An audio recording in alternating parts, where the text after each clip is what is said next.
네, 안녕하세요. 시청자 여러분 반갑습니다. 파이낸스 미디어시 이준우 국민의 미디어 대변인입니다. 자, 지난 한 주 잘 보내셨는지요? 요즘 뉴스가 너무 많습니다. 뉴스가 너무 넘쳐서 많은 분들이 어느 게 진짜 중요한 뉴스인지 잘 모르겠어 라고 하시는 분들이 계신데, 그럴 때는요, 미디어시 이준우의 원투펀치 한번 보시면 싹 깔끔하게 정리가 될 거라 말씀을 드립니다. 자, 오늘 뉴스는요, 일단 크게 5꼭지입니다. 민주당 전당대회 결과, 그리고 한미연합훈련 축소. 왜 연합훈련 축소하지? 트럼프가 무슨 생각이 있나? 세 번째는요, 선관위 특검이 드디어 시작을 한다고 합니다. 그 소식. 그리고 네 번째는요, 광복절 영상. 광복절이 있었는데 광복절에서 AI 영상이 행사장에서 나왔습니다. 근데 이승만 독립운동가 출신이자 전 대통령의 영상이 안 나왔었어요. 그리고 어떤 사람은 독립운동가가 아닌데 그 광복절 행사에 또 영상으로 올라왔습니다. 도대체 누구죠? 왜 이승만 전 대통령 영상 빠졌죠? 그리고 마지막으로는요, 이재명 대통령이 4년 또 연임 또는 중임 하면서 또 대통령 임기 관련된 개헌안을 또 꺼내들었습니다.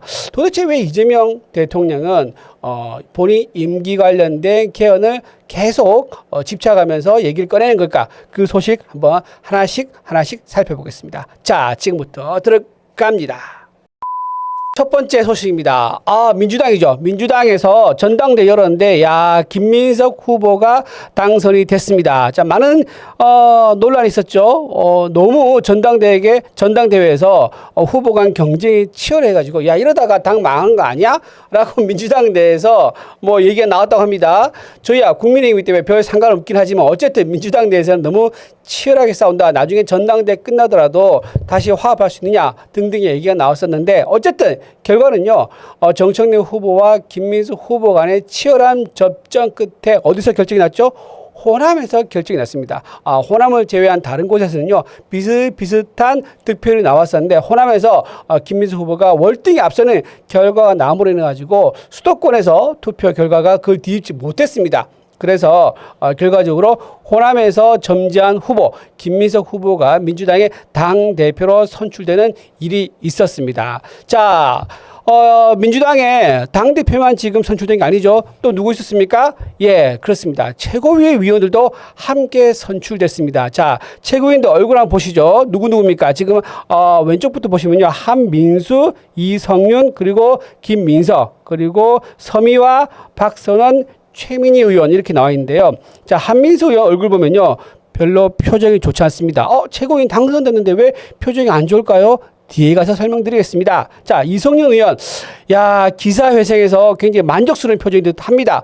다행이야. 나 안 될 뻔했는데 드디어 됐어라고 해서 정말 다행스러운 표정이고요. 김민석 당대표 표정 보십시오. 뭔가 복잡한 심정 아닙니까? 내가 당대표 되긴 했는데 정청래에게 친청계 팀 정청래가 3명 다 들어왔어. 어떻게 이 사람들과 함께 당을 이끌고 가지라는 복잡한 심정, 속상한 마음, 이런 것들이 표정에서 익히는 것 같습니다. 다음 보시면 여기서 재밌는 장면 나옵니다. 그 다음이 박선호 의원과 최민희 의원이거든요. 이 두 사람이 뭘 두고 다퉜죠? 수석 자리를 두고 치열하게 경쟁했습니다. 한때는 최민희 후보가 수석 안 될 수도 있겠다라는 얘기 있었지만 결국은 최민희 후보가 수석 최고가 됐습니다. 자, 근데 두 사람이 손을 잡았나요? 안 잡았나요? 안 잡고 있죠. 자, 이게 좀 재밌는 장면인데요. 민주당에는 제가 다른 방송에 나왔더니 이렇게 얘기하더라고요. 박선호 의원이 꽃다발 들고 있어가지고 최민희 의원이 손을 못 잡았어라고 얘기하는데 그거 뻥입니다. 자, 옆에 분도 보세요. 다 꽃다발 들고 있는데 다 같이 손잡고 위로 손을 들고 있습니다. 이게 무슨 말이냐? 그냥 잡기 싫었던 거예요. 그래서 지금 손을 안 잡고 있는데 과연 지금 이 상태 어떤 상태인지를 이 한 장의 사진으로 보여줄 수 있는 게 아니겠는가? 한 컷 제가 뽑는다 그러면 이 최민희 의원과 박선호 의원의 손을 잡지 않고 손을 들고 있는 모습, 한 명 안 들고 있죠. 그런 모습 이제 뽑을 수 있고요. 그래서 김민석 당대표가 이게 의식이 되는가 봐요. 그래서 전당대회 끝나고 다음 날 처음으로 최고위 열었는데, 그날 최고위 회의 끝나자마자 어떻게 합니까? 자, 다 같이 손잡고 만세합시다라고 하면서 또 한 번 더 합니다. 그러니까 전당대 때 손 안 잡은 게 되게 마음이 쓰였는가 봐요. 그래서 결국은 최고회 때 억지로 손 잡고 흔드는 모습을 보여줬습니다. 자, 이런 장면들이 뭔가 민주당 지도부가 매끄럽게 가지 않겠다라는 그런 부분을 보여준다 말씀드리겠습니다. 자, 그 다음 장면 보시면요. 일단 득표율 말씀드릴게요. 경선 결과입니다. 자, 여기가 왜 중요하냐면 숫자가 중요합니다. 지금 김민석 후보가 몇 프로죠? 54.08. 정청래 후보가 몇 프로죠? 45.92입니다.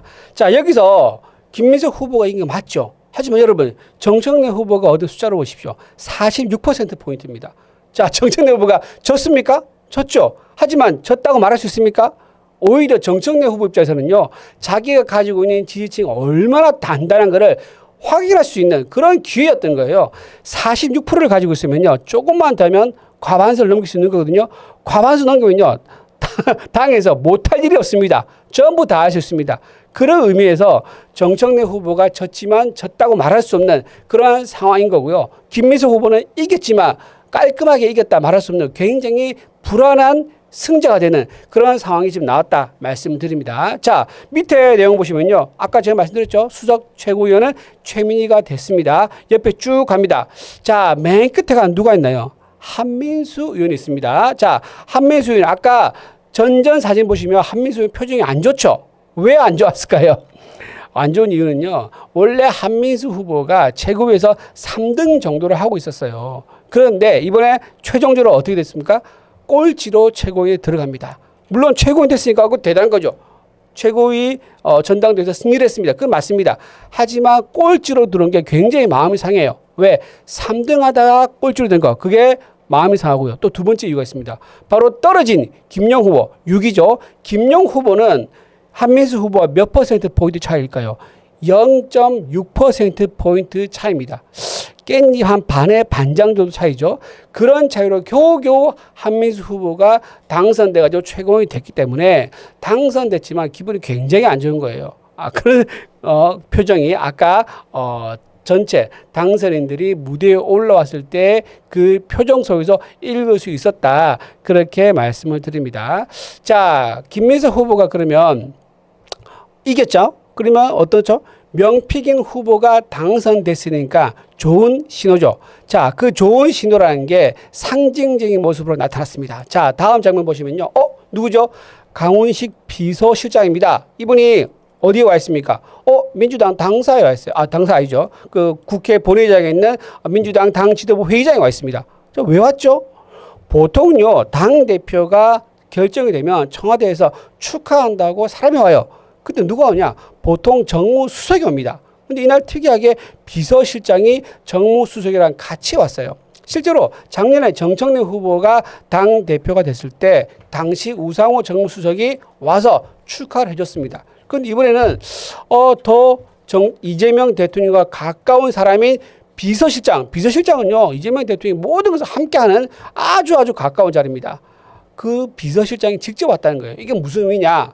당정 일치를 강조하기 위한 이벤트다. 이렇게 봐야 되는 겁니다. 그만큼 이게 역설적으로 얘기하면 뭐죠?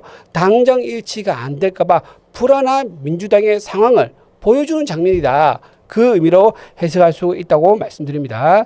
자, 근데 여기서 특이한 게 있습니다. 자, 그러면 정청래 후보가 아까 얘기했죠. 졌지만 지지 않았다고 얘기했습니다. 자, 그 내용이 어떠냐? 정청래 후보가 이렇게 얘기합니다. 본인이 전당대 끝나자마자 방송을 킵니다. 그러면서 김민석 후보는 이겼지만 그의 주장은 진 것이 많습니다. 라고 얘기를 했고요. 그 다음에 정청래는 졌지만 이게 중요합니다. 정청래는 졌지만 정청래의 지지자들은 이겼습니다. 아까 말한 그 득표율 46%의 득표를 본인은 강조를 하고 있는 거예요. 내가 언제든지 마음만 품으면 혹시나 역심을 품으면은 당 싹 다 장악해가지고 이재명 대통령 어렵게 만들 수 있어. 집권 여당이 마음만 모이면 얼마나 정권을 어렵게 만들지 보여줄 수 있어. 무시무시한 의미를 담고 있는 말이기도 합니다. 자, 그러다 보니까 주목되는 포인트가 있습니다. 바로 뭐죠? 이겁니다. 아하, 지금 민주당의 최고위원들이 구성이 됐죠? 최고위원 총 몇 명이 돼야 됩니까? 9명이 됩니다. 이게 총 지도부가 되는 거거든요. 자, 메뉴에 보시면 2명 있습니다. 2명인데 한 명은 당원에서 선출된 김민석 당대표, 그리고 한 명은 원내에서 의원들에서 선출된 원내 대표가 있는 거죠. 그리고 그 밑에 쭉 7명 있습니다. 근데 이번에 3명 신청계 후보가 다 들어왔죠. 그러면 이제 빈자리가 4개인데 이번에 2명이 당선되고 2명은 김민석 당대표가 지명을 하면 됩니다. 자, 이 지명직을 두고 되게 논란이 많은 거예요. 아까 말씀드렸다시피 정청래 후보가 막강한 지지 세력가 있는 것이 이번 전당대회에서 확인이 됐지 않습니까? 그러다 보니까 김민석 후보가 얼마나 친명계 인사, 얼마나 김민석 당대표와 가까운 사람을 지명직 책으로 넣느냐가 굉장히 중요한 포인트가 됩니다. 만약에 지금 현재 상태에서 친명계 인사가 2명이 딱 들어갔다. 그러면 최고위 구성이 어떻게 되죠? 친명 4, 친청 3이 돼가지고 한 명 차이로 친명계가 힘이 실리게 되는 겁니다. 근데 만약에 이 한 명이 4명이 됐죠. 이 한 명이 이쪽으로 옮겨서 3이 아니라 이쪽이 4가 됐다 칩시다. 이쪽 줄고요. 그러면 어떻게 됩니까? 당 지도부는 사실상 당 대표는 김민석이지만 지도부는 친청계에 의해서 움직이는 그런 정당이 되는 거거든요. 그래서 지명직 최고가 누구냐 굉장히 중요합니다. 자, 여기서 중요한 포인트가 뭐냐면은 최민희 수석 최고위원의 발언입니다. 최민희 수석 최고가 뭐라고 얘기했느냐? 자, 이 두 자리, 지명직 최고위원 두 자리는요. 한 명은 청년, 한 명은 이제 김민석 당대표가 정하는 사람, 이 사람이 지명이 될 겁니다. 근데 이 청년 최고를 정하는 것을 최민희 수석이 제안을 합니다. 경선합시다. 그냥 당대표 마음대로 지명하지 말고 경선합시다. 한마디로 청년 미니 전당대회를 열자고 한 겁니다. 자, 왜 수석 최고위원은 이 아이디어를 제안했을까요? 이 구성과 관련있습니다. 아까 4대 3회라 했죠. 근데 만약에 청년 최고위원을 뽑기 위한 전당대회를 열지 않습니까? 그러면 경선을 열게 되면 여기서 잘하면요. 정청래 후보가 지지하는 사람이 청년 최고로 당선될 수가 있어요. 그러면 김민석 당대표는 청년 경선 붙여가지고 된 사람을 지명하겠다고 했기 때문에 당선되면 지명해야 될 겁니다. 그러면 구도가 바뀌는 거예요. 친청계가 4명이 되고 친명이 3명이 되는 이런 구도가 되기 때문에 수석 최고는 그것을 노리고 청년 최고 그냥 지명하지 말고 경선하세요 라고 했습니다. 자, 여기서 중요한 포인트. 과연 김민석 당대표가 이 카드를 받을지 의심이 듭니다. 과연 받을지 안 받을지 여러분 지켜봐야겠죠. 자, 김민석 당대표가 탄생했습니다. 자, 그러면은 본인을 밀어준 사람이 누구죠? 이재명 대통령이죠. 이재명 대통령에게 뭔가 보온을 해야 됩니다. 뭘 보내야 될까요? 바로 이겁니다. 대통령 공소 취소 관련된 질문이 나왔는데 김민석 당대표가 이렇게 답을 합니다. 자, 공소 취소는 특검이 할지 책임자인 검찰이 할지 할지는 선택의 문제다라고 얘기하면서 국민적 공감대 살피며 결정할 것이라고 얘기했습니다. 자, 첫 번째 보죠. 특검이 할지 검찰이 할지 여러분 검찰이 할 리가 있습니까? 상식적으로요. 검찰이 공소를 취소하면요. 공소 자기들이 한 게 잘못됐다는 걸 스스로 인정한 꼴이 된 건데 검찰이 할 리가 없겠죠, 당연히. 그런 일은 스스로 본인이 한 행위를 부정한 거기 때문에 검찰의 치욕적인 일일 뿐만 아니라 그렇게 일을 한다 그러면 국민들에게 수사기관의 역량에 의심을 받고 더 불안감을 키울 수밖에 없을 겁니다. 불신을 줄 수는 없는 거죠. 그래서 확실하게 혐의가 있을 때만 우리는 공소를 제기한다라는 그런 선례를 만들어 왔었기 때문에 아마도 검찰은 스스로 공소 취소할 일이 없을 겁니다. 그러면 특검이 하겠죠. 근데 특검도 과연 할까요? 만약 정권이 바뀌면 이 공소 취소로 한 특검에 있는 특검들 또는 특검보들 어떻게 될까요? 감옥 갈 가능성이 높습니다. 직권 남용이라든가 또는 법 왜곡죄라든가 등등으로 감옥 갈 가능성이 높기 때문에 둘 다 누가 주체가 된다 하더라도 공소 취소가 될 가능성이 그렇게 높지 않다라고 보고요. 또 하나 밑에 보면 이게 있습니다. 국민적 공감대를 살피며 결정하겠다. 국민적 공감대, 즉 여론을 본다는 얘기인데 여러분 여론을 본다는 이 말 믿을 수 있습니까? 없죠. 왜냐하면 이번에 보안수사권 폐지 그 안을 보세요. 국민의 절대 다수가 압도적으로 반대를 했었습니다. 근데 민주당 어떻게 했습니까? 딱 당론으로 정하고 열흘 만에 국회에서 통과시켜버렸습니다. 강행했습니다. 의석수가 많으니까. 자, 국민 여론을 살폈다 그러면 보안수사권 폐지하면 됩니까? 안 됩니까? 당연히 안 되죠. 자, 이렇게 국민 여론과 관계없이 자기들의 정치적 목적으로 또는 검찰에 대한 보복으로 이렇게 안건을 법안을 통과시켰던 민주당인데 갑자기 국민 공감대 살피며 결정하겠다. 이 말이 제가 보기에는 허언이다. 지금 기자가 물어보니까 교과서적인 답변만 했지 실제로는 정말 여론을 살피면서 결정할 것 같지는 않다라는 말씀을 드리고 여기서 중요한 포인트가 뭐냐. 이재명 대통령이 김민석 후보를 밀어준 이유가 있구나. 야, 내가 너 밀어줄 테니까 너 대신 나 때문에 당선되면은 하나 해줘야 된다. 뭐죠? 대통령님? 그래. 내가 공소 취소 그거 하나 확실하게 해줘. 그러면 내가 니한테 아무 소리 안 할게. 그거만 해도 너는 나한테 최고의 참모야. 나한테 최고의 당대표야. 막 이런 얘기가 있지 않았을까 싶습니다. 그런 상황을 보여주는 단적인 기자의 질문과 답변이 바로 공소 취소였었다. 당대표인 김민석 당대표는 이재명의 첫 번째 숙제인 공소 취소 문제를 어떻게 풀 것인가 주목할 부분이다 말씀드리고 자 마지막 순서로요. 정청래 후보가 정세균 의원이 굉장히 의미심장한 말을 했습니다. 탈당? 갑자기 탈당 얘기 왜 하지? 민주당에서 지금 탈당하겠다는 사람이 나타났는가 봐요. 전당대 끝나고 얼마 안 돼서 탈당하겠다고 하는데 이게 무슨 일입니까? 정청래 후보를 지지했던 사람들은 지금 김민석 당대표에 대한 이 결과를 우리는 도저히 받아들일 수 없어. 우리는 이런 결과를 인정할 수 없기 때문에 차라리 당을 나가겠어. 이 당이 있어봤자 뭐 하겠어. 라고 하면서 탈당하겠다는 사람이 있다고 합니다. 그랬더니 정청래 후보가 안 돼요. 탈당하지 마세요. 여러분이 나를 지켜줘야 됩니다. 라고 얘기합니다. 자, 밑에 보세요. 끝까지 남아서 저를 좀 지켜주시기 바랍니다. 자, 이게 그냥 한 얘기가 아니에요. 끝까지 남아서 저를 지켜주기 바란다?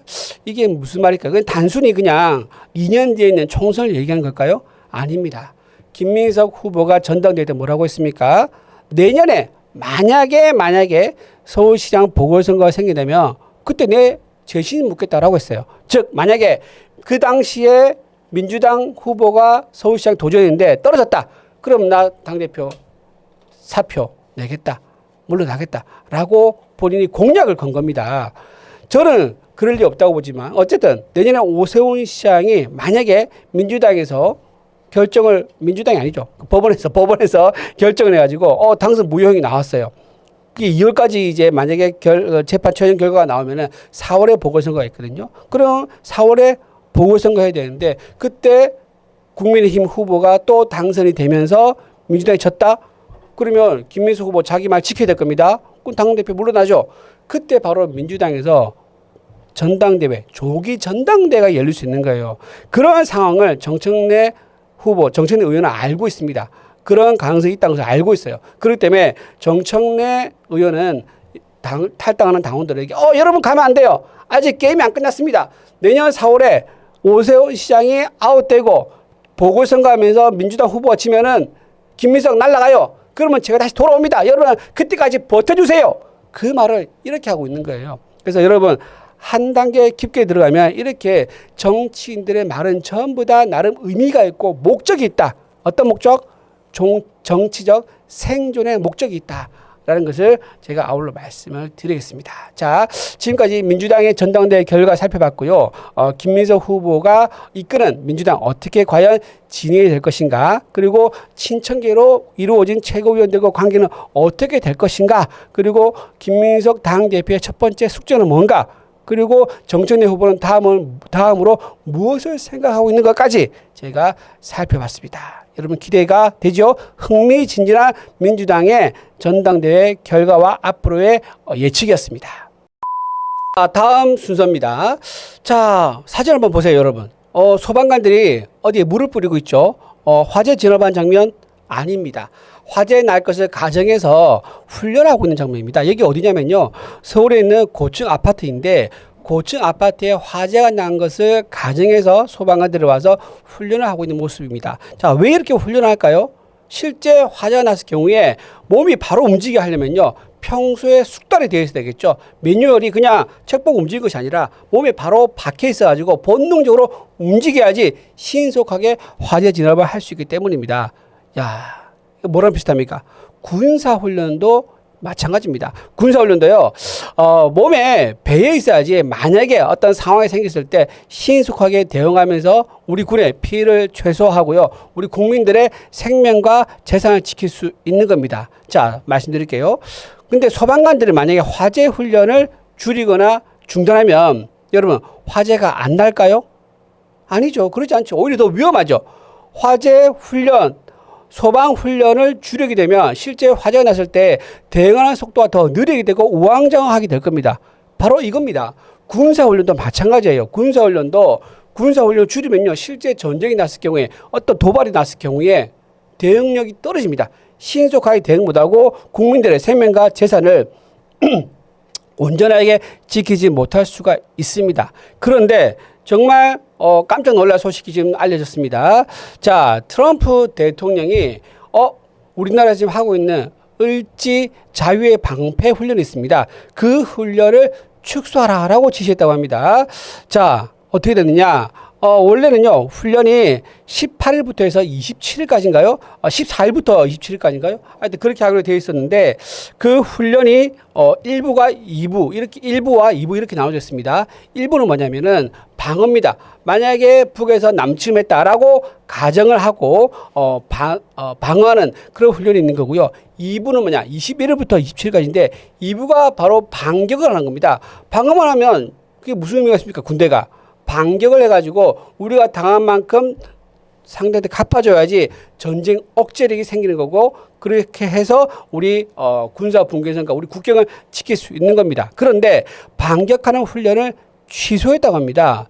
자, 이 그냥 취소가 아닙니다. 또 어떤 취소가 있냐면 훈련이 크게 두 가지입니다. 시뮬레이션 훈련이 있고요. 또 하나는 이제 실제 기동하는 기동 훈련이 있습니다. 근데 이 시뮬레이션 훈련도 줄였고요.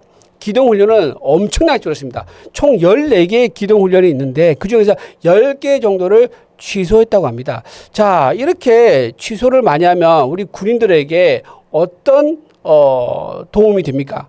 우리 군인들 도움 되나요? 아니죠. 적군에게 분명히 도움되죠. 우리 군인들은 오히려 실전에 대한 감각을 잃어보게 되거나, 또는 도상훈련했던 거를 실제 몸으로 해보지 않으면요, 우왕좌왕하는 그런 상황이 발생할 수 있는데, 그런 상황이 되면 누구한테 도움이 되죠? 적군에게 도움이 되죠. 그런 상황이 왔는데 왜 이렇게까지 했을까? 정말 많은 국민들이 의아하게 생각합니다. 자, 여러분, 을지훈련 먼저 말씀을 좀 드릴게요. 을지훈련이 그러면 왜 중요한 훈련이고, 을지훈련이 언제부터 시작된지 그 말씀을 좀 드리겠습니다. 자, 여러분 이 사진 한번 보시죠. 여러분 다 아시죠? 뭐 대한민국 국민이라면 역사를 좀 아시는 분이라면 모를 리가 없을 겁니다. 바로 김신조입니다. 1968년 청와대 박정희 당시 대통령을 암살하기 위해서 북에서 내려온 31명의 무장 공비 중에 한 명이었던 김신조입니다. 나머지 30명은 전부 다 사망하고 김신조 이분만 살아남아가지고, 살아남은 사람 이름을 따서 김신조 일당이라고 부르는 그 유명한 사건입니다. 자, 그때 어떻게 넘었는지 좀 보시면요, 지도에 나온 걸 좀 잠깐 말씀드릴게요. 청와대가 저렇게 있는데 청와대 주변에 저렇게 자하문이라는 곳이 있습니다. 자하문 그 경로를 통해 가지고 쭉 타고 산 옆구리를 타고 쭉 타고 들어오다가 우리 경찰 병력에게 발각이 되고 군이 출동해서, 청와대 경호원이 출동해서 그때부터는 교전이 일어납니다. 그렇게 해서 결국은 다 진압을 했습니다. 자, 이 상황 때문에 어떤 게 만들어지냐? 1968년 이전에는요, 포커스 렌즈 훈련이 있었습니다.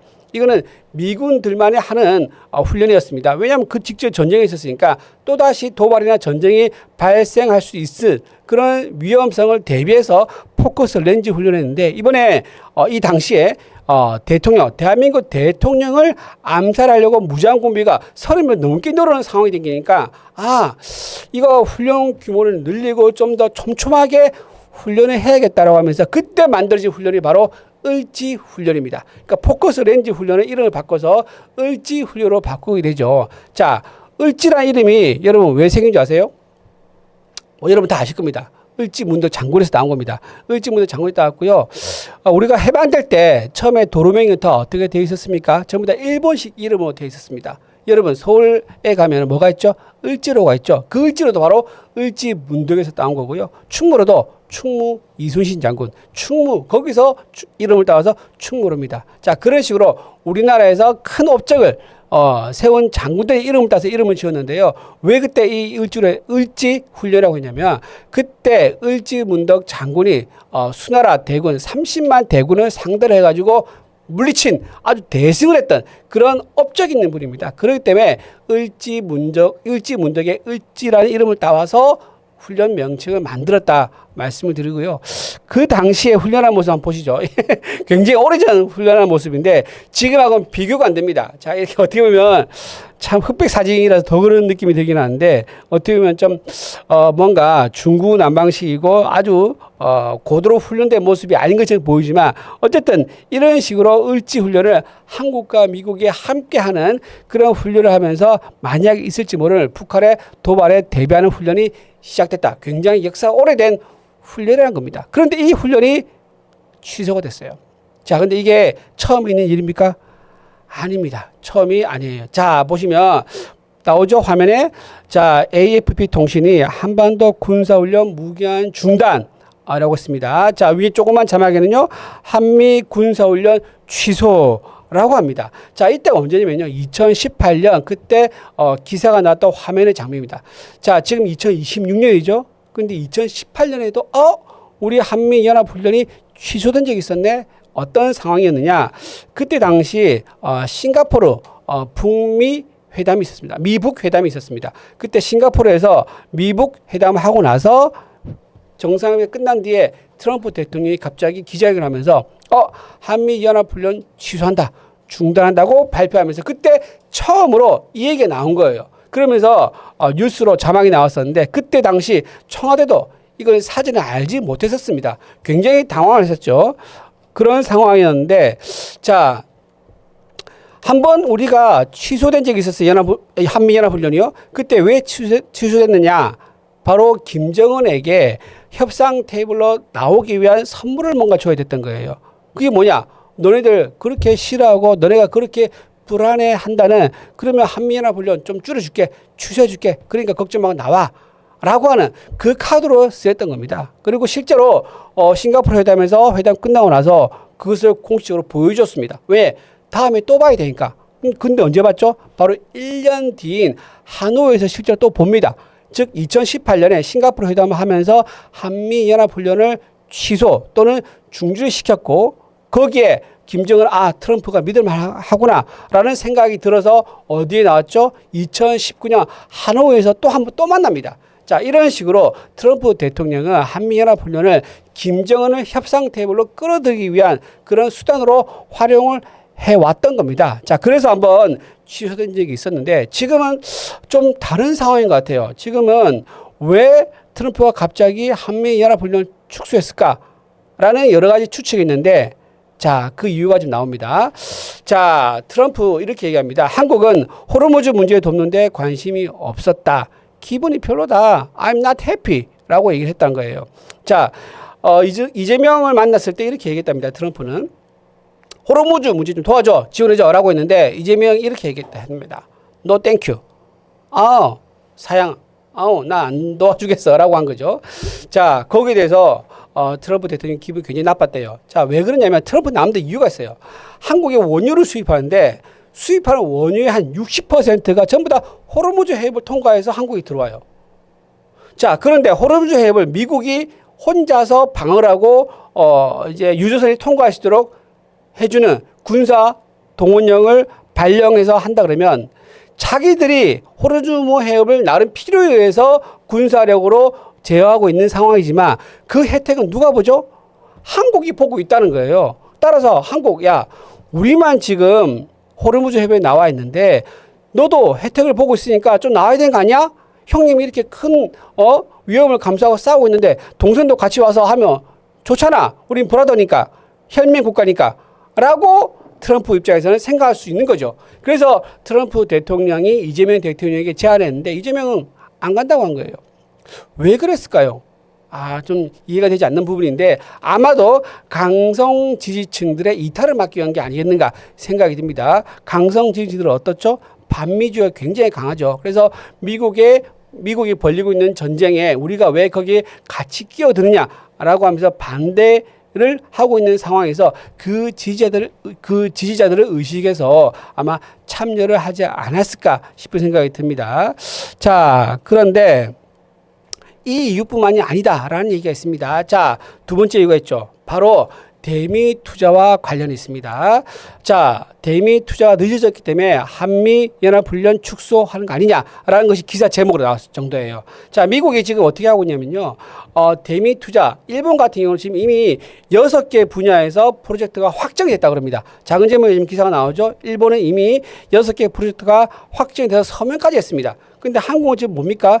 1,500만 달러를 미국에 투자하겠다 얘기만 하고 그 뒤에 진행되기가 없는 거예요. 아, 그러다 보니까 야, 너 한 건도 아직 진행 안 했는데 정말 하겠다는 의지가 있는 거야? 라고 하는 불만이 생길 수밖에 없는 거고요. 또 하나 의심이 되는 게 또 생겼습니다. 뭐냐면은 호남 반도체에 800조 원을 투자하겠다고 이재명 정부에서 밝힌 거죠. 대통령, 그러니까 미국 입장에서 생각해보죠. 자, 미국에 투자하겠다고 약속했습니다. 그런데 미국에 투자하지는 않고 호남 반도체에 800조 원을 투자하겠다고 발표한 거예요. 약속은 언제부터 누가 먼저 있었죠? 미국과 먼저 약속이 있었죠. 그런데 전혀 계획이 없던 호남 반도체 얘기가 터진 거예요. 근데 미국도 바보가 아니니까 왜 호남 반도체 투자 얘기가 나오는가 살펴보니까는 김민석 후보를 당대표로 당선시키기 위해서, 즉 호남의 민심을 잡기 위해서, 호남의 당심을 잡기 위해서, 전당대회에서 김민석을 승리하게 만들기 위해서 800조 원을 투자하는 그런 결정을 내린 것에 대해서 미국은 굉장히 불만인 거예요. 아니, 우리랑 협상하면서 관세 우리가 안 올려주고 약속과 했는데 왜 너네 약속 안 지키느냐. 그런 불만이 생기면서 하는 말이 한국은 세계에서 가장 느린 협상가들이다라고 하면서 비판 또는 불만을 드러냈죠. 자, 이게 굉장히 무서운 게 뭐냐면요. 관세 보복이 있을 수 있습니다. 자, 지금 우리가 약속한 거 진행을 안 하고 있어. 특히 일본과 비교하니까 너무 성의가 없어. 그래서 1월 달에 뭐가 있었습니까? 자동차 관세를 15%에서 25% 올리는 실제 관세 올리는 보복 관세가 그때 있었습니다. 그랬더니 한국이 어떻게 했습니까? 부랴부랴 관련 입법을 해가지고 3월 달에 법안을 통과졌어요. 그래서 25% 올린 걸 다시 정상화시켰던 그런 선례가 올 상반기에 있었습니다. 지금 다시 보복 관세를 한다는 얘기가 나오고 있는 상황이에요. 근데 보복 관세로는 또 얼렁뚱땅 넘어갈 수 있는 것 같다라고 하니까 한국에 실질적인 안보 불안을 주는 그런 선택을 해서 압박을 해가지고 미국의 투자를 제대로 해라. 속도로 올려라 라는 그 카드로 쓰는 게 아닌가 싶은 생각이 듭니다. 자, 여기서 여러분 생각이 좀 복잡하죠. 트럼프가 너무한 거 아니야? 좀 기다려야 되는 거 아니야? 생각할 수 있는 거고요. 또 한편으로는 이재명 대통령이 왜 호남 반도체 800조 얘기했지? 미국에 좀 떼줘야 되는 거 아니야? 라고 생각할 수 있는데 제가 보는 생각은 이렇습니다. 이재명 대통령이 전당대회용으로 엄청난 규모의 투자를 결정을 한 미국은요. 정말 화날 수밖에 없는 거예요. 이건 당연한 거예요. 그래서 이재명 대통령의 잘못된 정치적 판단, 호남에서 전당대회에 승리하기 위한 800조 투자는 국익에 비교해보면요. 작은 부분이죠. 국가 이익, 우리 일자리를 만들고 또 관세 보복 안 받고 수출 많이 해서 나라 전체의 경제가 돌아가게 만들고 일자리 늘어나게 만들고 이런 것들이 더 중요한 국익이 있는 문제인데 그것을 외면하고 뭘 했죠? 자기 정치 세력, 전당대회에서 이기기 위한 그 카드로 엄청난 금액을 투자를 해버렸기 때문에 저는요, 이재명 대통령이 이거는 잘못했다고 생각합니다.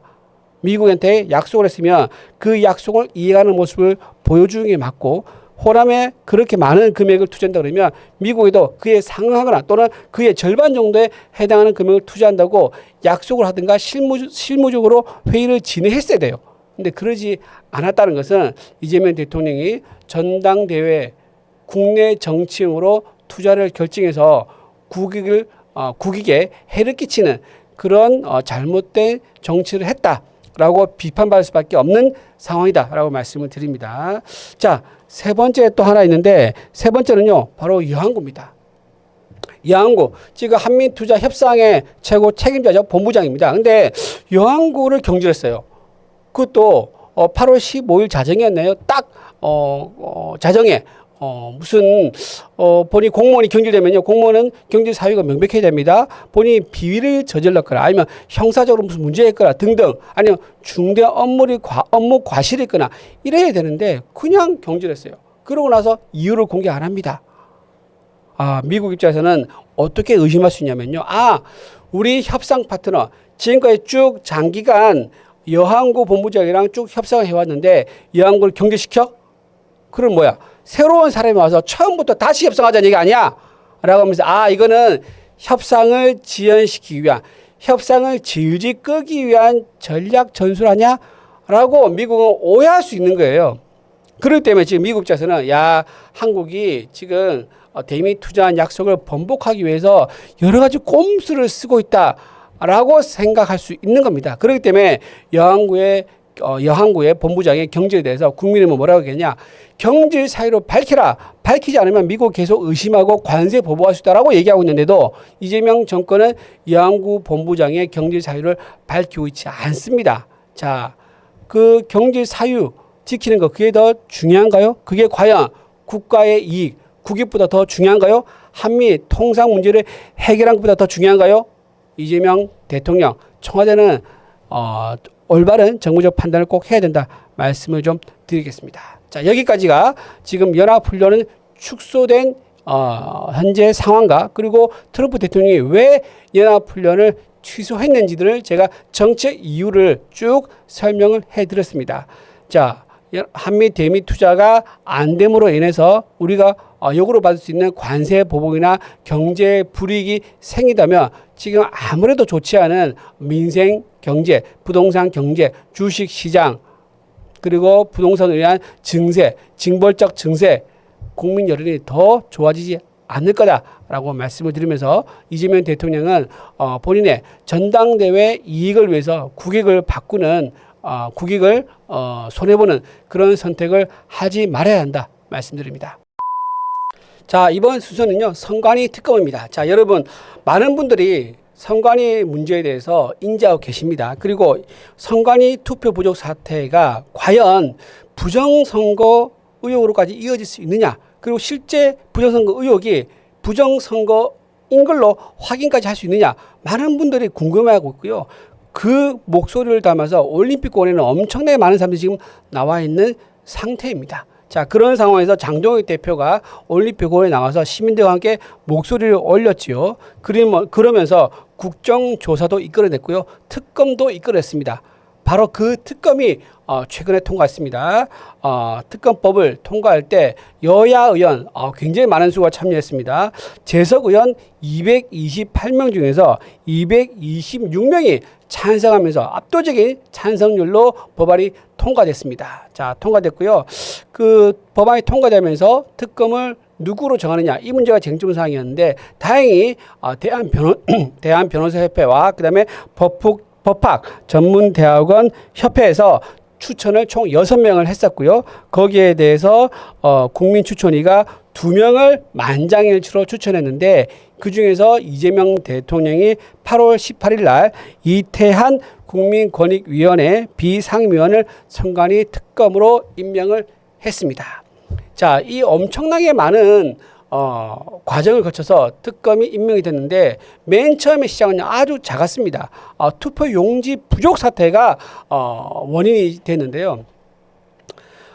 투표가 끝나는 그날, 투표한 그날이죠. 투표한 그날, 투표용지가 부족하다는 것이 서서히 알려집니다. 처음에는 투표용지 부족에 대해서 아무데도 보도가 안 돼서 몰랐었어요.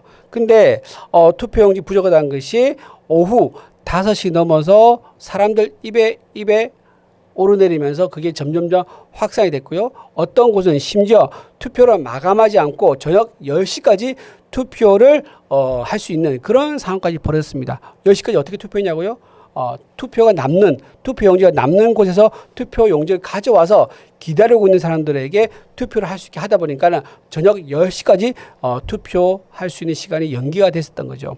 자, 그렇게 해서 투표가 어떻게 되느냐? 투표용지 부족 사건이 송파함에 있었던 것이 아닙니다. 처음에는 50곳 정도 된다고 했었는데 전국적으로 살펴보니까는 91곳이 나왔습니다. 투표용지가 부족한 곳이. 이상하죠?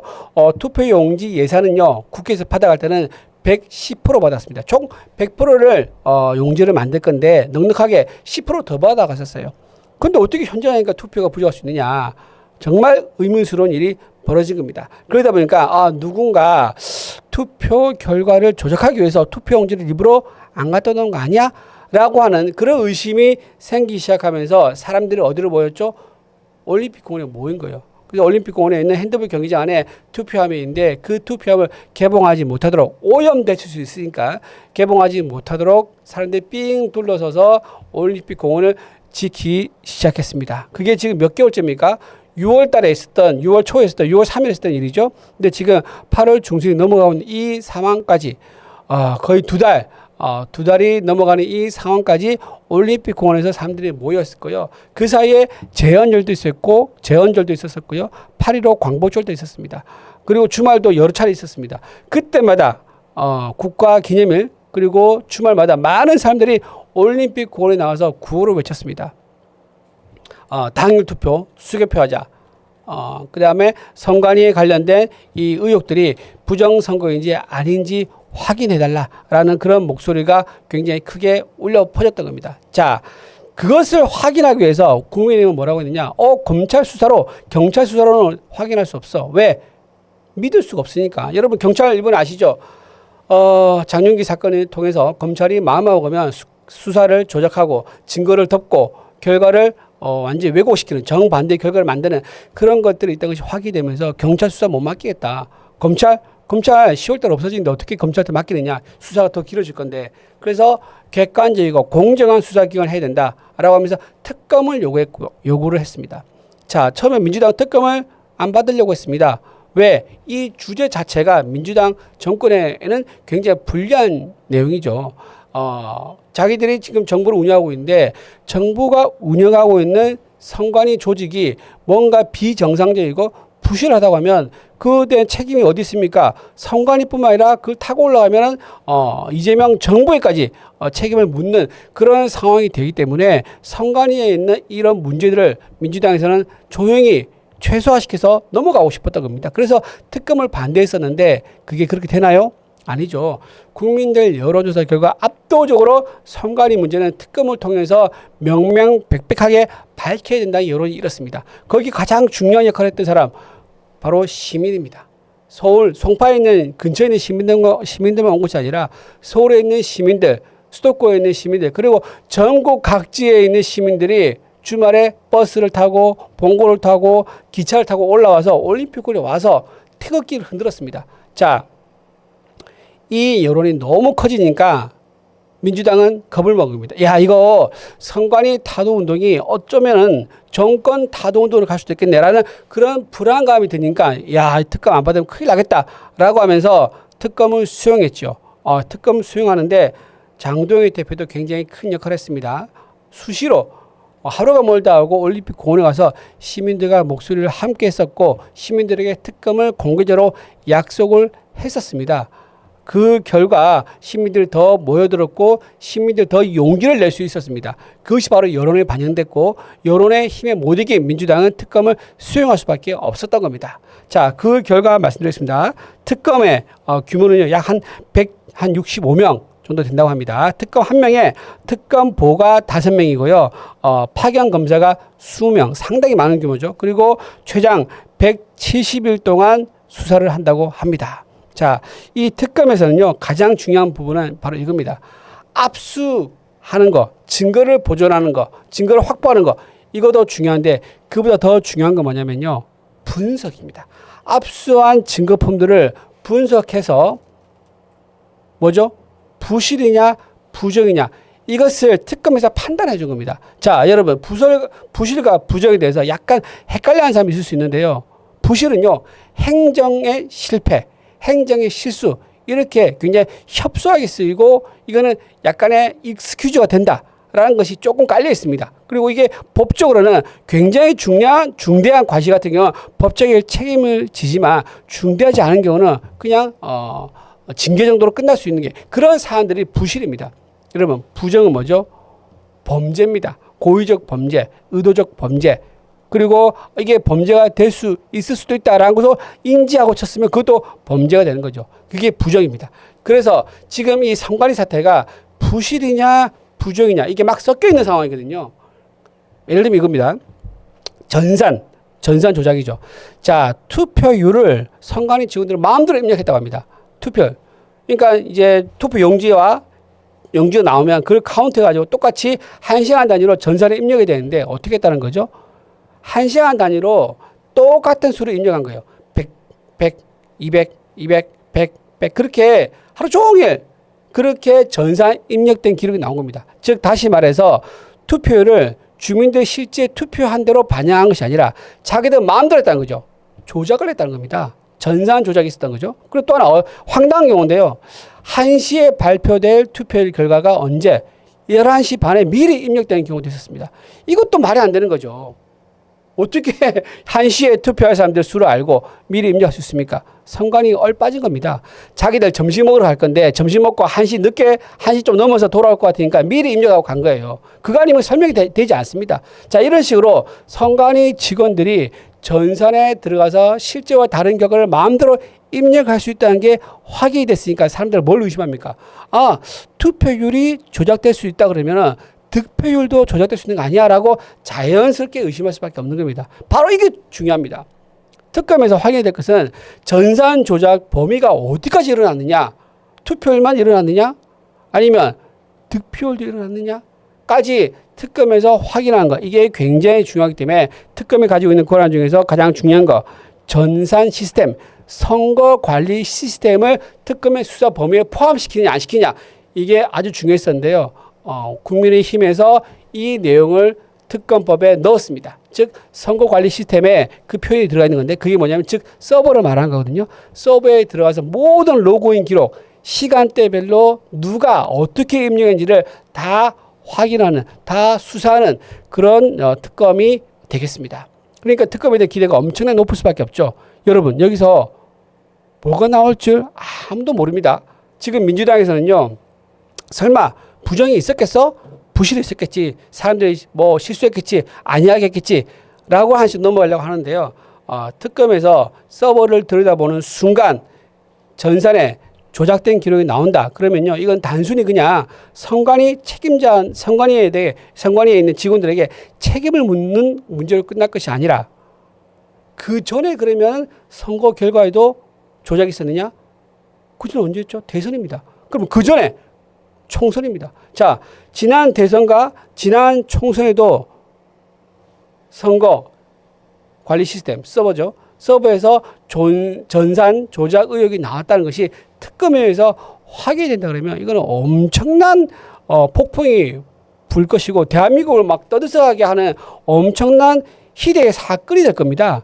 그런 중요한 수사이기 때문에 특검에 대한 무게가 엄청나게 클 수밖에 없는 거고요. 많은 국민들이 특검이 이번 기회에 확실히 수사를 해라. 그래서 정말 싹 다 훑어봤는데 정말 여러분들 의심스럽겠지만 증거를 확인해 본 결과 이건 부실이지 부정이 아닙니다. 또는 확인해 보니까 여러분 의혹이 맞습니다. 부정이 확인됐습니다. 라고 하는 것을 국민들에게 공개적으로 투명하게 밝힐 필요가 반드시 있다라고 말씀을 드립니다. 그 결과에 따라서 이재명 정권의 운명도 달라질 수가 있겠죠. 거기까지 말씀드리겠습니다. 어떻게 운명이 달라질지는 알 수가 없지만 그 말씀을 드리고요. 자, 두 번째로는 첫 번째는 이제 그 결과를 명명백백하게 투명하게 공개하는 거고요. 두 번째 중요한 것은 책임자 처벌입니다. 책임자 처벌.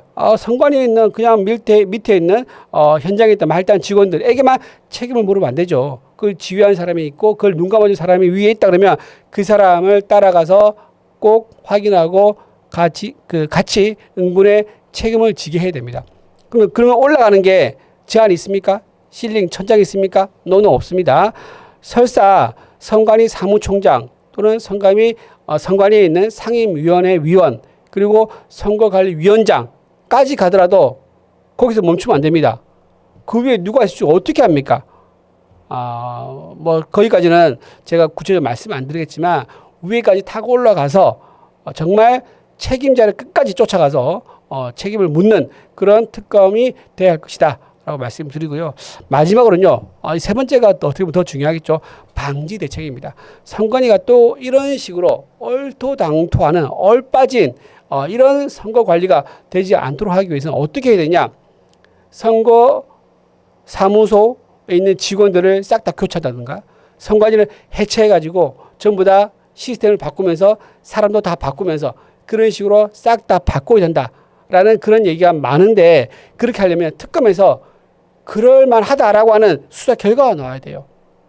그 결과가 나온다 그러면 헌법을 개정해서라도요. 선관위를 헌법기관으로 놔두는 것이 아니라 뺍니다.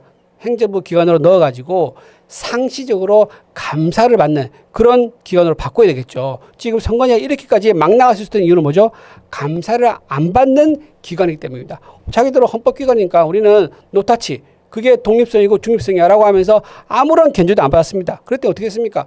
펑펑 돈 쓰면서 해외에 나갔죠. 해외에 연수 나가고 그러면서 본인들은 어떻게 합니까? 정작 선거 있는 날에는 휴가 간다든가 육아휴직 쓴다든가 이러면서 선거 관리 목적으로 뽑힌 직원이지만 평소에는 여행자에다가 선거 하는 날에는 평소에 여행자에다가 선거하는 날에는 휴직을 내는 이런 황당한 일이 생기는 거 아니겠습니까? 그렇기 때문에 선관위를 상시적으로 감시할 수 있는 견제할 수 있는 그런 시스템을 만드는 것 이게 가장 중요하다 말씀을 좀 드리겠습니다. 자, 선관위 의혹 특검을 통해서 얼마나 실체를 밝힐 수 있을지 특검에 그냥 믿고 맡겨서는 안 됩니다. 우리가 끝까지 특검을 예의주시하면서 제대로 수사하고 있는지 확인하는 그런 자세가 꼭 필요하다는 말씀을 드리겠습니다. 예, 얼마 전에 광복절 81주년 기념 행사가 있었습니다. 그런데 좀 이상한 일이 있었습니다. 광복절 81주년 기념 행사에 AI 영상이 올라왔는데 그 영상에서 특이한 점이 발견됐습니다. 그 영상 한번 보시겠습니다. 자, 지금 왼쪽부터 보여드릴게요. 조소앙, 이회영, 김구, 안창호, 정세권, 김용관 총 이렇게 6명이 나왔는데요. 여러분 이상하지 않습니까?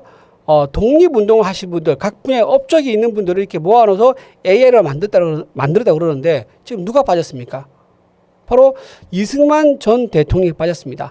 이승만 대통령은요, 그냥 나라를 세운 건국의 대통령이라는 의미뿐만 아니라 독립운동을 굉장히 열심히 했던, 그리고 독립운동을 할 때 외교 분야에서 가장 압도적인 성과를 냈던 분으로 평가받고 있는 분입니다.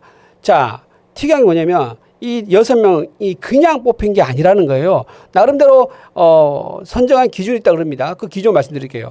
조소왕 씨는요, 민주화 이 분야에서 저 영상에 나올 수 있었고요. 그 다음에 이회영 씨는 자주 국방이라는 분야였었고요. 김구는 문화, 그리고 안창호는 외교, 그리고 정세권은 경제 자립, 그리고 김용관은 산업화 이렇게 각 분야별로 나왔다고 합니다. 자, 여기서 의문이 든 게 이겁니다. 안창호 외교, 안창호 선생님이 외교적으로 독립운동을 하셨다. 이거 인정할 부분입니다. 자, 그런데 안창호 선생님과 이승만 전 대통령을 비교하면요, 누가 더 외교적으로 성과가 많습니까? 이거는 제 의견 아닙니다. 모두 학계 전문가들 한 얘기입니다. 이승만 전 대통령의 외교적 성과가 압도적으로 높다는 것이 전부 다 다수의 일치된 이제 평가인데 왜 이승만 전 대통령이 빠지고 안창호 선생님이 들어왔을까요? 그래서 나온 얘기가 바로 이겁니다. 이 영상을 만들 때 누가 어떤 기준을 적용시켰길래 이승만 전 대통령이 빠졌느냐? 이걸 따져봐야 한다는 겁니다. 자, 이승만 전 대통령 제가 좀 말씀드릴게요. 이승만 전 대통령의 젊은 시절 모습입니다. 이 젊은 시절 20대 때요, 굉장히 큰 이제 옥고를 치렀지요. 1898년에 만민공동회 독립협회에서 활동을 했었고요. 1919년에는 이제 상하이 임시정부에서 국무총리와 대통령까지 했었습니다. 그러고 나서 미국으로 건너갑니다. 미국으로 건너가서 필라델피아에서 한인회의를 열었었습니다. 자, 필라델피아 한인회의 열어준 것 좀 제가 보여드릴게요. 그 전에 이승만 전 대통령이 했던 여러 중에서 교육이 있습니다. 교육도 굉장히 많이 업적을 냈었거든요. 그중 하나는 뭐냐면 하와이 본인이 갔을 때 하와이에서 학교를 만들었습니다. 이 학교가 지금 보신 저 학교인데요. 저 학교 보면 맨 뒤에 가운데 남자분 계시죠? 저분이 바로 이승만 전 대통령의 젊은 시절 모습인데 하와이에 가지고 한인 여학교를 만들었어요. 저 여학교를 만들어 가지고 한국 사람들이 하와이에 가서 사탕수수 농장에 굉장히 많이 취직을 했는데 사실상 거기서 언어도 통하지 않고 그리고 문화도 다르고 모든 것이 다른 그 하와이 낯선 땅에서 교육은 생각지도 못했는데 이승만 전 대통령은 교육이 우리나라 미래다. 교육이 살 길이다 라고 하면서 교육을 강조하는 그런 선거운동을 했었고 자금을 모아서 학교를 만들었어요. 그 학교 만든 게 하와이에서 나중에 지역신문에 크게 보도가 됩니다. 자, 이 사진 보시면 아시겠지만 미국 당시 하와이에 있던 지역신문인데 The Pacific Commercial Advertise라는 이름의 하와이 지역신문입니다. 거기서 제목 나오죠. 코리아 한국의 파이오니어 개척자다. 어떤 사람이냐? 에디터 and 퍼블리셔.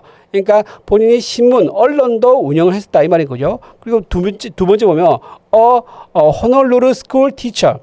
호놀루루에서 학교 선생님이었다. 실제로는 이제 교장도 하고 학교 만드는 일을 주로 하셨다고 합니다. 자, 그렇게 나왔었고 밑에 사진 보시면요. 그 당시 학교에서 찍었던 단체 사진도 있고요. 그리고 이승만 전 대통령이 감옥에 갔을 때 그 사진도 가운데 있습니다. 가운데 보면 저 한쪽에 딱 떨어져 가지고 서 있는 어린아이가 보일 겁니다. 그분이 바로 이승만 전 대통령의 10대 시절 모습입니다.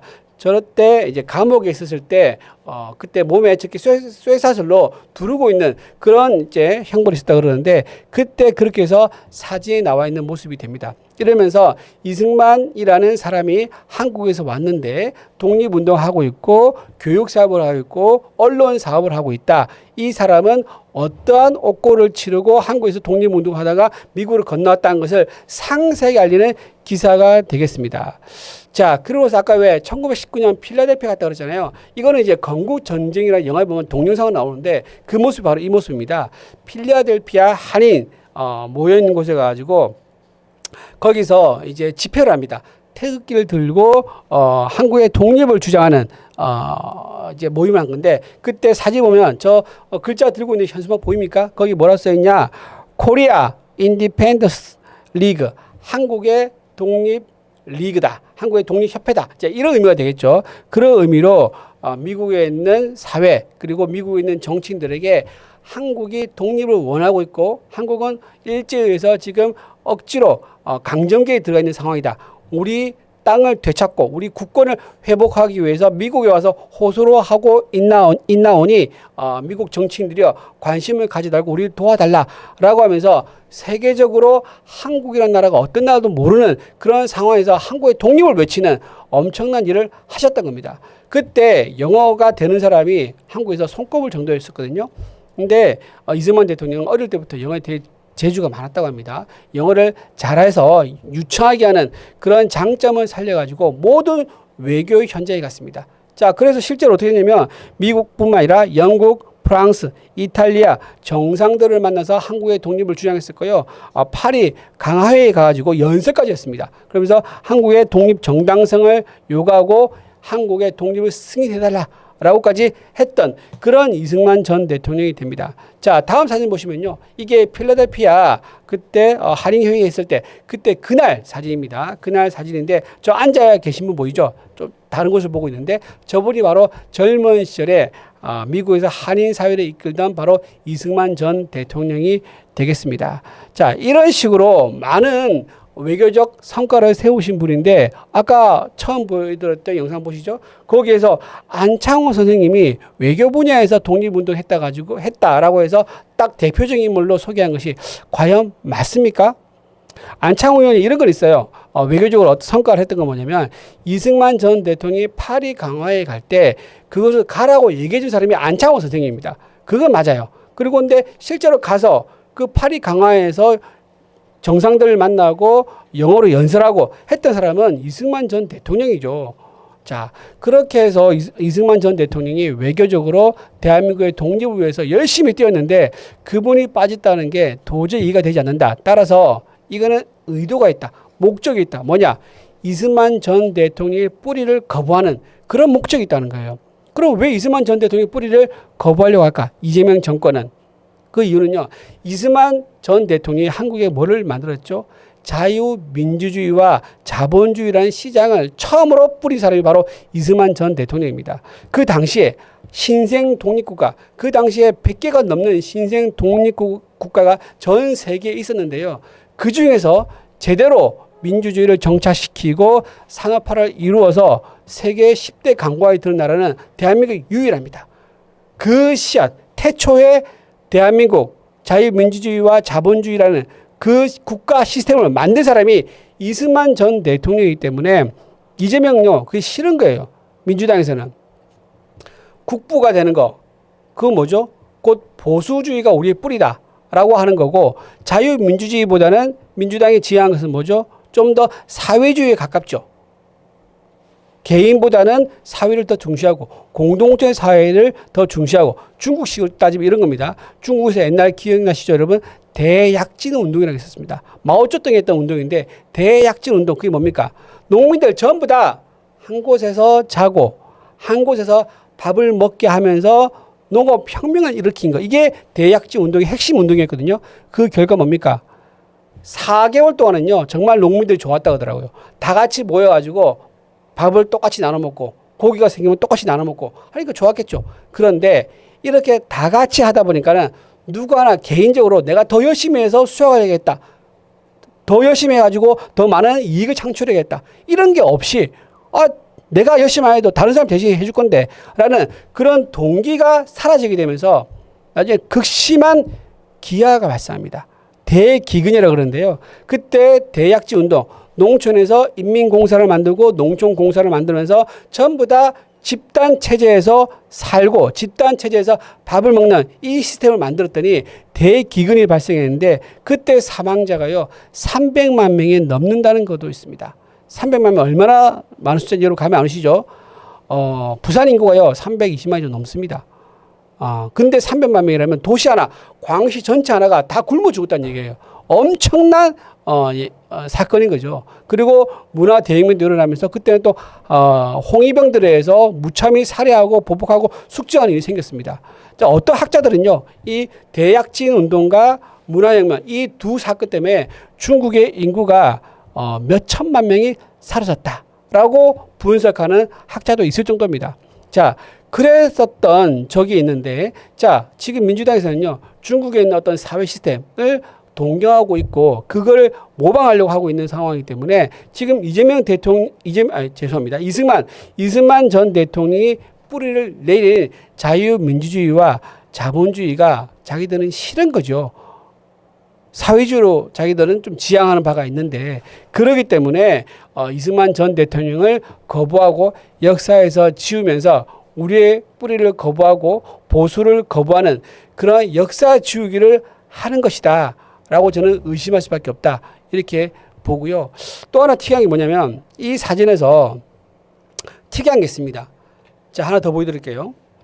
여기 보면 김용관이라는 사람이 있는데요. 자, 8.15 경축식에서 김용관이라는 분이 올라왔는데 이분이 뭐라고 했냐면 독립운동, 산업화를 이끈 독립운동가다라고 하면서 소개가 됐었는데, 근데 실제 이분은 독립유공자로 인정되지 않는 분이에요. 독립유공자가 아니에요. 그러니까 이 유족, 가족들 얘기를 들어보면 이렇습니다.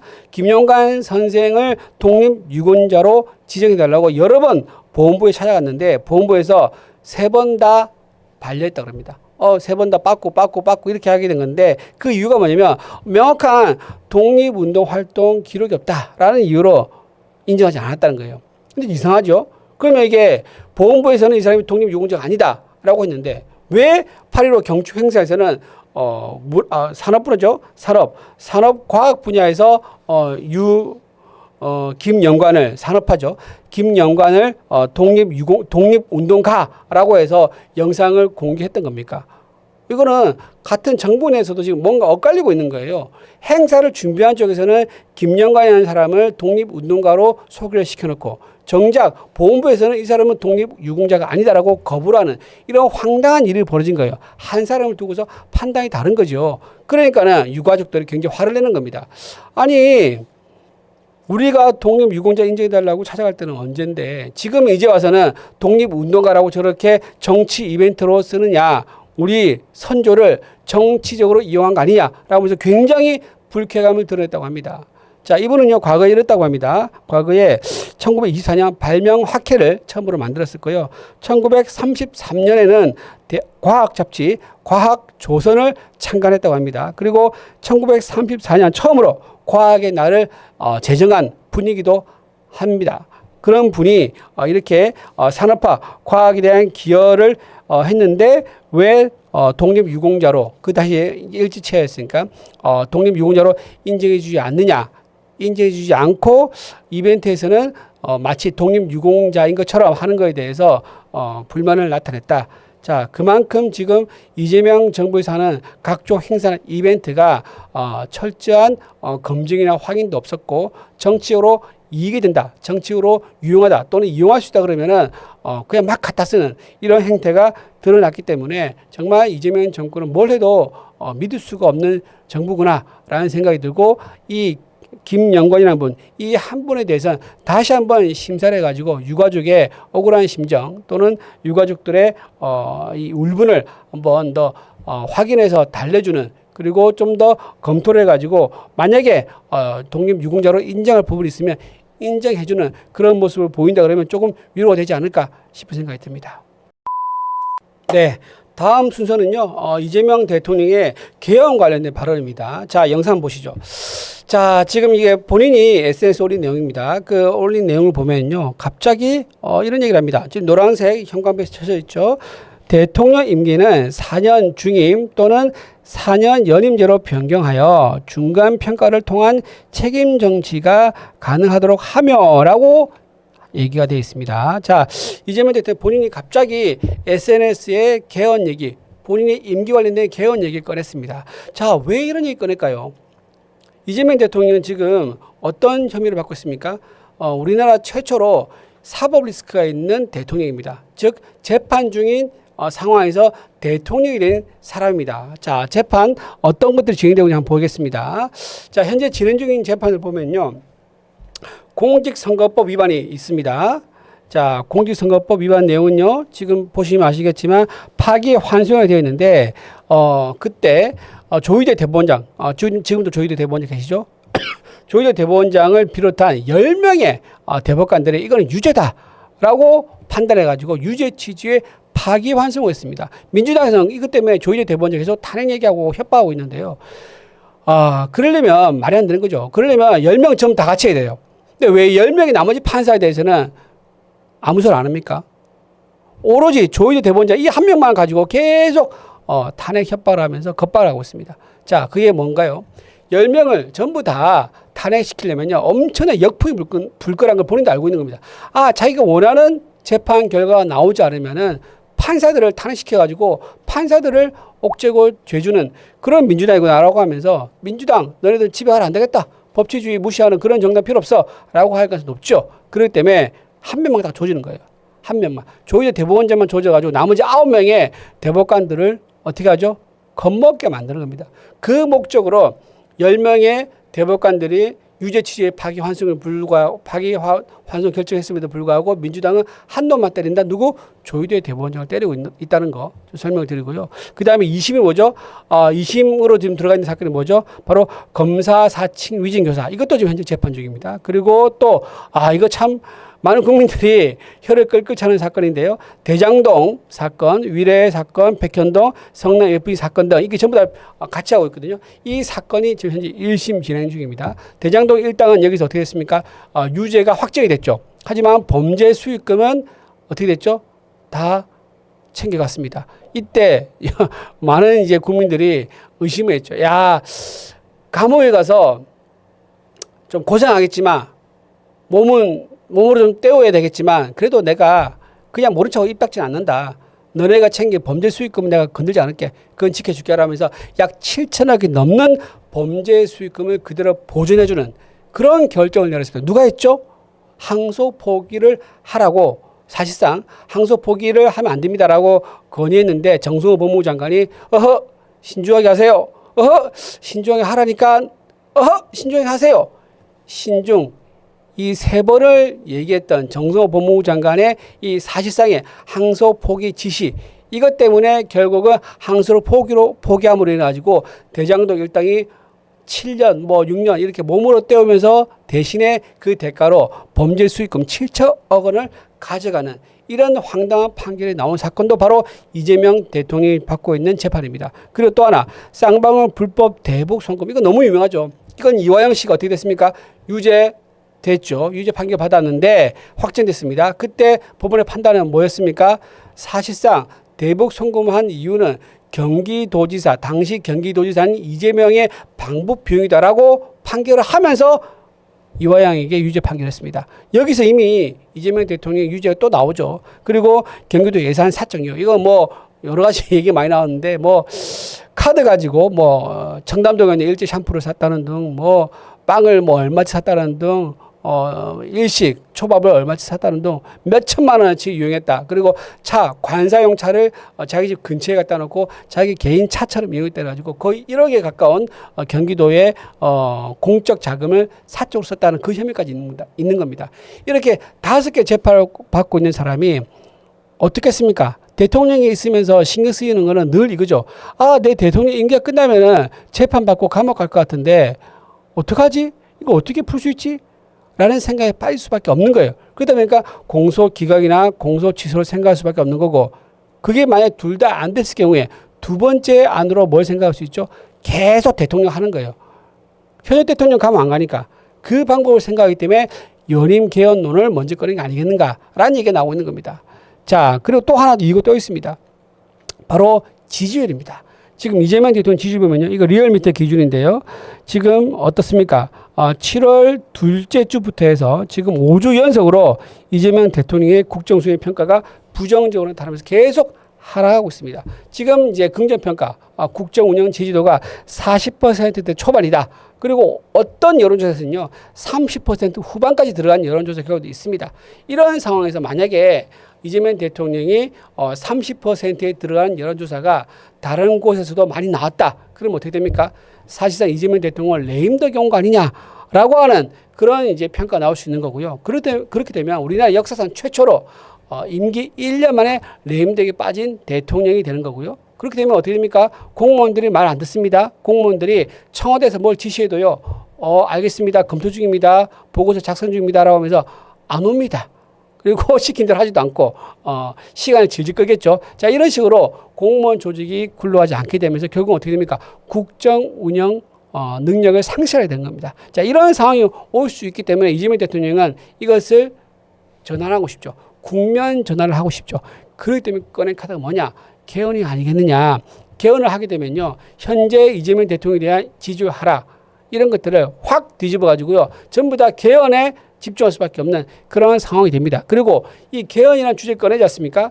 이 주제 꺼낸 사람이 국정 운영의 주도권을 가져가거든요. 이 주제에 대한 주도권을 가져가는 거예요. 그러다 보니까는 본인에 대한 지지율도 오를 수 있는 그런 기회가 될 거라고 생각하는 것 같습니다. 그렇기 때문에 현재 낮은 지지율을 어떻게 극복하기 위한 그런 방법으로 개헌론을 꺼낸 게 아니겠는가라는 생각이 듭니다.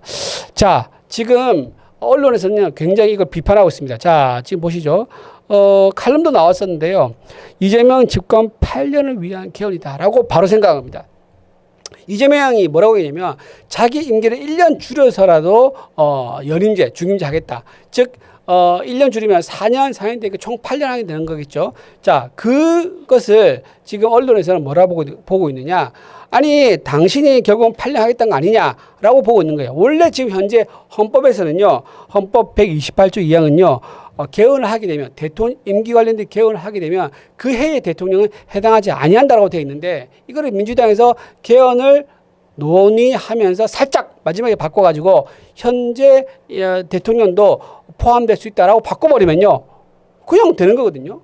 그러니까 개헌 논의를 해가지고 개헌 테이블에 앉게 한 다음에 싹 진행하다가 개헌 본회의에 투표로 붙이기 마지막 하루 전날 딱 이걸 집어넣어가지고 현직 대통령도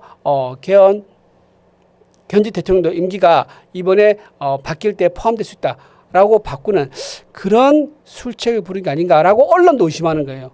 국민도 당연히 의심하죠. 자, 여기 보시면 이렇게 나옵니다. 권력 분산은 미끼일 뿐, 미끼라고 봅니다. 굉장히 아주 심각한 센 표현이죠. 그리고 자신의 임기 1년 단축 후에 4년 연임 가능한 길 열었다. 그리고 헌법 맥락도 무시하고 야당의 무력한 지금이 찬스로 보고 장기 집권 플랜을 가동한 것이 아니냐라고 언론은 보면서 사실상 이재명 대통령의 개헌 제안은 본인의 장기 집권을 위한 거다라고 보고 있는 겁니다. 자, 그랬더니 국민의힘도 여기에 대해서 반박을 합니다. 뭐라고 얘기했느냐?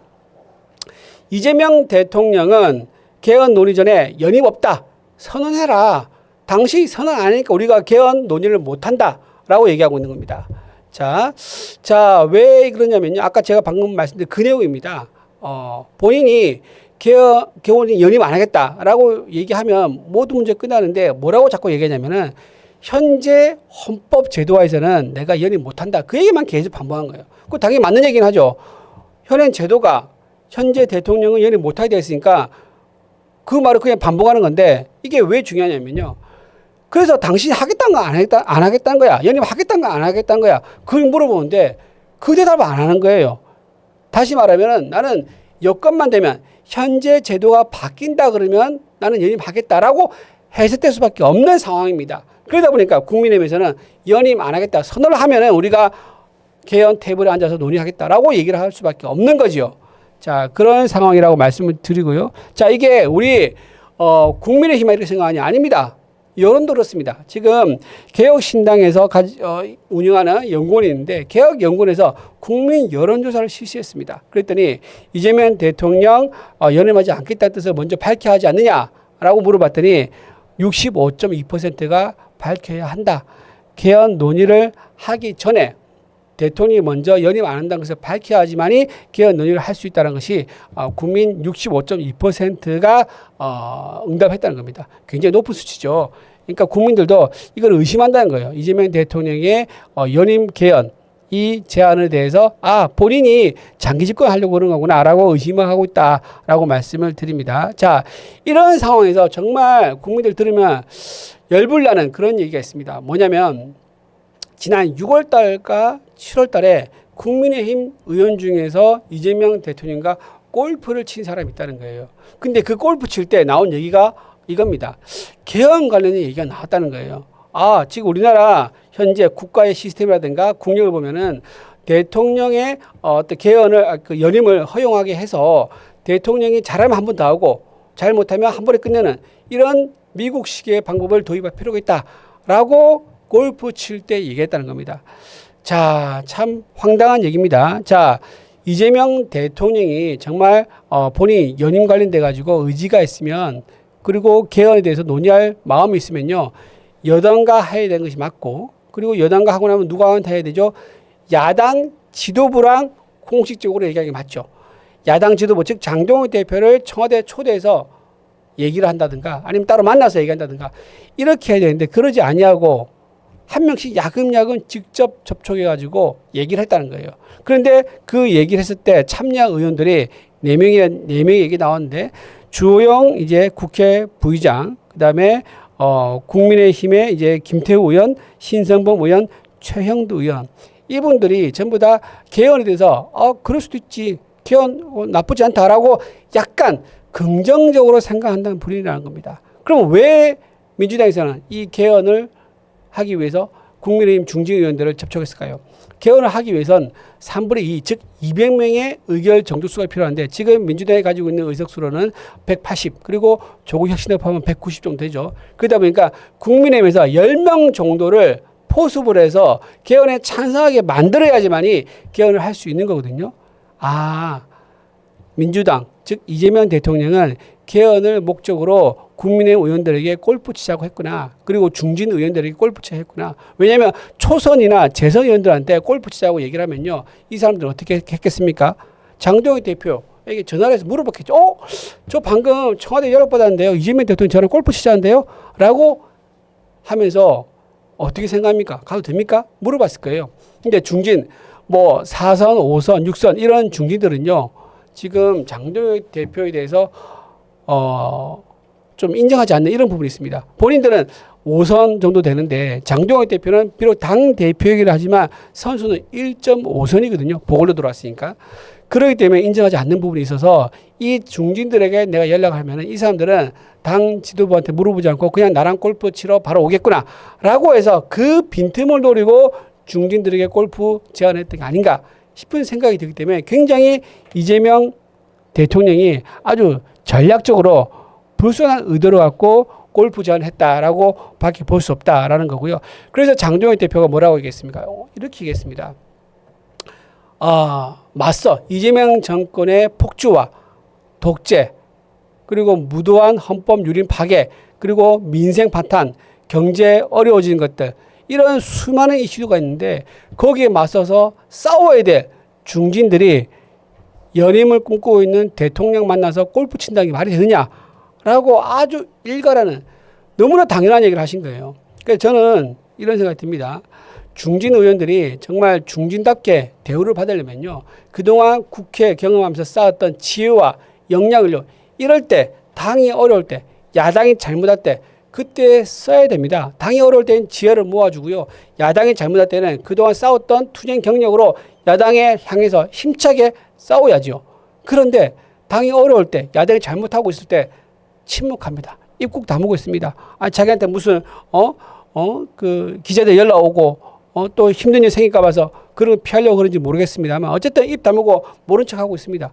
그런데 냉큼 대통령 전화 받고 골프 치러 나가고 근데 그 골프 치겠다는 대통령은 자기의 범죄 사법 리스크를 없애기 위해서 재판 도망가기 위해서 연임을 하겠다는 사람인데 거기에 맞춰서 웃으면서 골프 쳤다는 게 도저히 이해가 되지 않는다는 것이 장동혁 대표의 입장인 거예요. 여러분 어떻게 생각합니까? 저도 이 말이 맞다고 생각합니다. 지금 그럴 때가 아니죠.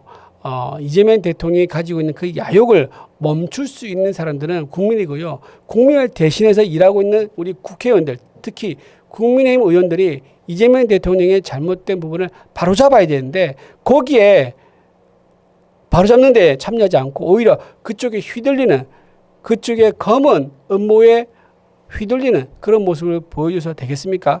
대한민국의 미래와 앞으로 있을 후 세대들을 위해서라도 이재명 정권과 맞서 싸우는 그런 단결된 강인한 중진들의 모습을 좀 보여주면 좋겠다 말씀을 드립니다.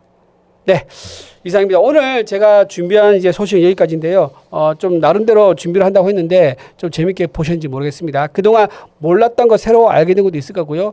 그다음에 알고 있어서도 그 의미가 무엇인지 궁금했던 부분들도 있을 건데 이런 부분들이 좀 잘 해소가 됐으면 좋겠다. 도움이 됐으면 좋겠다 말씀드립니다. 저는 다음 시간에 일주일 뒤 다시 찾아뵙겠습니다. 국민의힘 이준우 미디어 대변인이었습니다. 감사합니다.